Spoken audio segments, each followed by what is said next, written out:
Good morning, everyone. As I was going to bed last night, this story was breaking, and I think I was watching Miss Stevenson update in real time. I said, oh, this is going to be a big story. Interesting. So here we go. Ottawa Bureau Chief for Global News, Mercedes Stevenson's tweeting, quote, #breaking, #exclusive. The second in command of Canada's military, Vice Chief of the Defence Staff, Lieutenant General Paul Wynnyk, quit his job. He wrote a scathing letter to CDS General Vance, obtained by Global News, alleging Vance planned to put Mark Norman back into the job. #CanadaPoly, #CAF. This is the fifth VCDS now under Vance. This is unprecedented. The letter was also sent to a large number of general officers, which is not Wynnyk's normal style. He wanted this letter to see the light of day with that wide distribution. So now, who's the next vice? They need a 3-star, and they're looking for some folks who were recently promoted. One remarkable thing here, this is the first verification we've had, independent of Vance's words, that Vance actually was serious about putting Mark Norman back into his job as VCDS. And here's the letter from VCDS if you'd like to read it. I'm not going to read it right now. It's in an image. It's a PNG image, so that's how big it is. So I can't read it and do this at the same time. And yeah, it's just not going to work. So I can't read the letter right now. I apologize, but I'm going to carry on, and we're going to read the Global News report as well. But back to Ms. Stevenson. She says, "Here's the military confirms our story is accurate, announcing the departure of Wynnyk." And so here is the full story, and this is linked in the last tweet there. And I apologize, my links are slow. Here's Global News reporting, Vice Chief of Defence Staff resigns, citing plan Mark Norman was to replace him. The second in command of Canada's military, Lieutenant General Paul Wynnyk, is resigning after he said Chief of the Defence Staff General Jonathan Vance planned to replace him as the Vice Chief of the Defence Staff with Vice Admiral Mark Norman. Vance then reversed the plan weeks later, according to Wynnyk, when Norman settled with the government and retired from the military.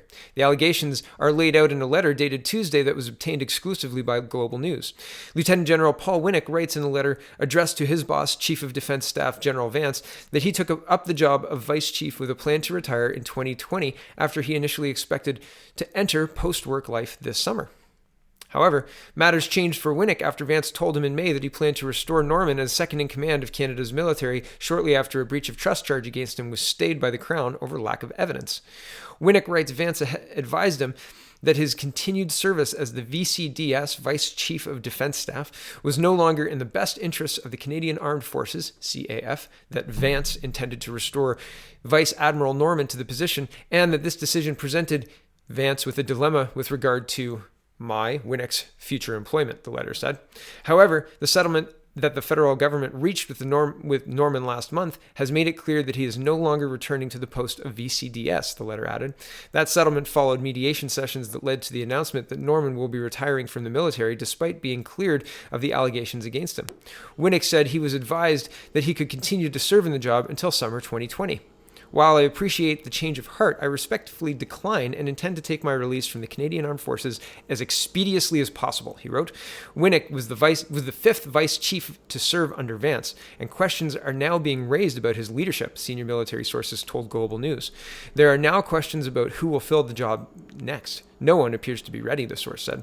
Last month, Norman and the federal government announced plans for the Vice Admiral to retire from the Canadian Forces over a month after Crown prosecutors stayed a breach of trust charge against him. And there's more talking about Wynnyk leaving, not much more. And here's kind of platitudes. I'm not going to read oh, he's a good friend. You can read that for yourself if you want, but they pat each other on the back and say, nothing to see here. Everything's fine, right? Moving on, here's Maxime Bernier tweeting about a CBC News article that I saw this morning, and ridiculous stuff, but here we go. Mr. Bernier says, quote, "More trash from at CBC News. I take hundreds of pictures at events with anyone who asks. I don't have time to inquire about their views. I have no doubt this pseudo-journalist at Sarah Rieger, CRGR, whatever, is deliberate in trying to smear me with this hit piece." And yeah, it's a hit piece, all right. That's for sure. Here is the tweet before we get into the actual news article. It's Sarah Rieger saying, researchers question if Maxime Bernier is deliberate in courting extremists to his party after he was photographed with members of an alleged hate group in Calgary. Oh, yes. Yes, the terrifying men in vests I mean, really, here's the report, and it's yeah. I mean, it is what it is. But know that this is a hit piece, and I can only read this tongue in cheek. So here we go. Maxime Bernier photographed with members of an alleged hate group in Calgary. We're not going to read all of it. I just have to show you the tactics they use, because smearing somebody, they have tactics and they use them. Here we go. People's Party of Canada leader Maxime Bernier posed for a photo with members of an organization described as a hate group in Calgary Sunday. Described by who? Like people you called up, your friend? Like, oh, okay. Anyway, back to the article. The photo, which was taken at an event where Bernier announced new candidates for his party, shows the PPC leader in a cowboy hat posing with men who are wearing vests with patches depicting the emblem of Northern Guard. One of the men flashes a hand gesture that the American Anti-Defamation League says has been used by white supremacists, ironically or sincerely, to symbolize white power. Right, sure. And here's the hand gesture in question. It looks like, like, okay, I've heard this is racist. I've always laughed about it because, I mean, it's such a ridiculous thing to say is racist. I mean, it is not a racist gesture as far as I've ever understood it within any Canadian context ever. Somebody's never given me the hand signal, like the okay hand signal, and I've been like, or been like, yeah, man, I totally know what you mean, and I agree with you. Okay, symbol back. I've never. Ever. I don't think that's a thing. I don't think that the only time I started hearing this symbol was a white supremacist thing was when Donald Trump started, like, just before Donald Trump was elected, and he had his speeches, and he does that a lot with his hands, right? That's the only thing I can think of that maybe they would try and paint this as bad. But I mean, who knows? We've gone so far around the bend that, thumbs up is going to be seen as a hate symbol sometime soon. Saying the Canadian flag is a good symbol for Canada will be seen as a hate symbol soon. It's incredible. Like, it's incredible, the tick and the push, right? Nationalism is somehow bad. Having a flag and an anthem is somehow bad. They're pushing for this already. It's crazy. Okay, back to the article. I scrolled down because all of this was just hit piece garbage. Okay, Bernier says everyone welcome at his events. A spokesperson for Bernier said he takes many pictures with people and does not inquire about their views prior, adding that Bernier isn't aware of the group. When asked a follow-up question about whether Bernier was comfortable with having supporters that make white power hand gestures, his spokesperson did not respond. There's a reason for that. Really, back to the article. On Tuesday afternoon, Bernier told media that everyone was welcome at his events. People believe in our values are welcome in our party, and people who don't believe in these values are not welcome in our party. And that's it, he said. I will continue to have open rallies with the population and will take photos with everybody who wants to take a photo with me. If you're right, if the media is right, I didn't do any research on them, I condemn them. I think that people who are racist and